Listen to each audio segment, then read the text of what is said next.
গেলাম সিলেটে, জাফলংয়ের মতো একটা অপূর্ব সুন্দর জায়গা একেবারে চোখের সামনে নষ্ট হয়ে যেতে দেখলাম, ধ্বংসলীলা। এই পাথর নাকি তুলতেই হবে। কেন তুলতে হবে? কারো কাছে পরিসংখ্যান নাই। অথচ দেশের পাথরের যা আমরা তুলি সব কিছু ধ্বংস করে দিয়ে দেশের পাথর চাহিদার মাত্র 6 ভাগ মিটে হলো এই পাথরগুলো তুলে। বাকি 94 ভাগে আমি আমদানি করি। 94 ভাগে যদি আমি আমদানি করি, 6 ভাগ কেন আমি আমদানি করতে পারলাম না? কেন আমরা ভিয়েতনামে গিয়ে ওদের নদীর ট্যুরিজম কত সুন্দর এটা দেখি, কেন আমি জাফলংয়ে একটা ইকো ট্যুরিজম করতে পারলাম না? কেন আমাদের নতুন প্রজন্ম আমরা যেরকম জাফলং দেখেছি সেরকম জাফলং দেখতে পারলো না? সেইখানে তো আবার রাজনৈতিক ঐক্য দেখলাম।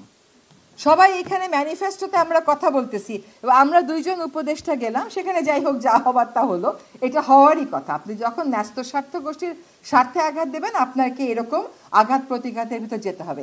সেখানে কিন্তু আবার পাথর উত্তোলনের ব্যাপারে সর্বদলীয় ঐক্য দেখলাম।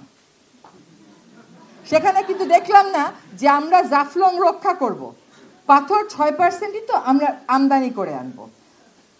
কিন্তু দেখেন এই 4টা বছর পাথর আমদানি কিন্তু আমরা, পাথর উত্তোলন কিন্তু আমরা বন্ধ রাখতে পেরেছিলাম জাফলংয়ে। আর এখন আমি উপদেষ্টা, এখন এই পাথর উত্তোলন বন্ধ রাখতে পারলাম না।